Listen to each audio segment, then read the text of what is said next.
elektronik ya. Kan?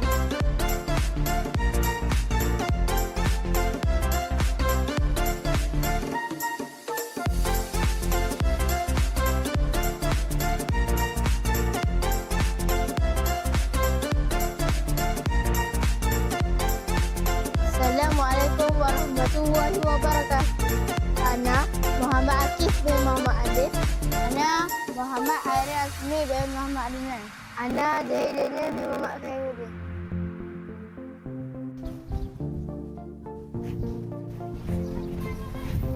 Apa kata kalau kita buat lampu tidur daripada botol pakai? Jom kita buat.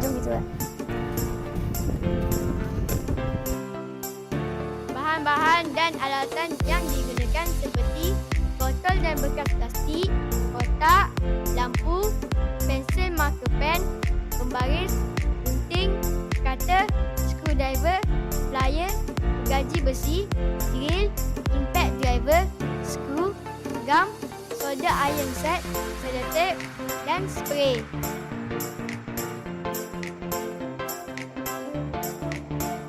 Mula-mula buat bulatan pada kotak. Kemudian gunting bulatan tersebut. Selain itu, bahagian penutup bekas plastik perlu dipotong. Inilah hasilnya. Langkah seterusnya, letakkan gam pada kotak yang telah dipotong. Kami menggunakan 3 keping kotak supaya tapak menjadi lebih stabil. Biarkan bahagian yang digam ini sehingga kering. Kami mencantumkan 2 penutup botol menggunakan skru untuk memasukkan wayar lampu. Bahagian tengah botol dan penutup ditebuk menggunakan solder. Skru dipasang antara botol air dan tapak supaya lebih stabil dan tahan lama.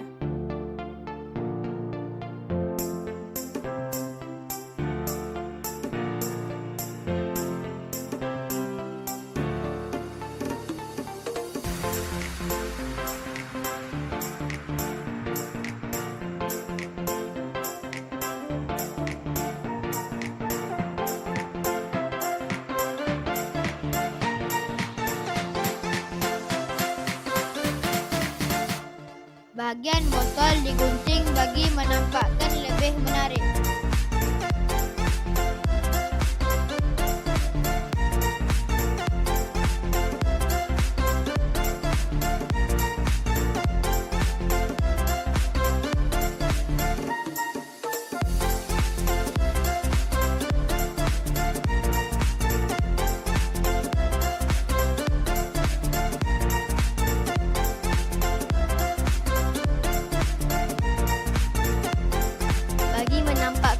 Reka cipta lebih menarik, kami bersepakat untuk mewarnakan produk ini.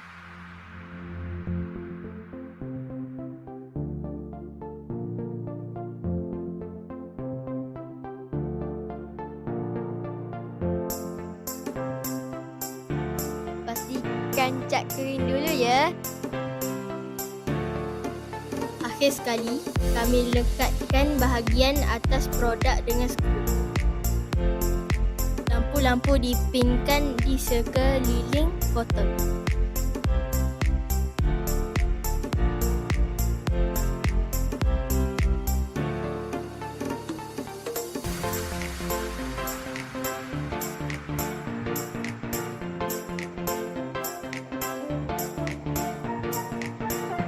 Inilah hasil reka cipta kami, iaitu lampu tidur.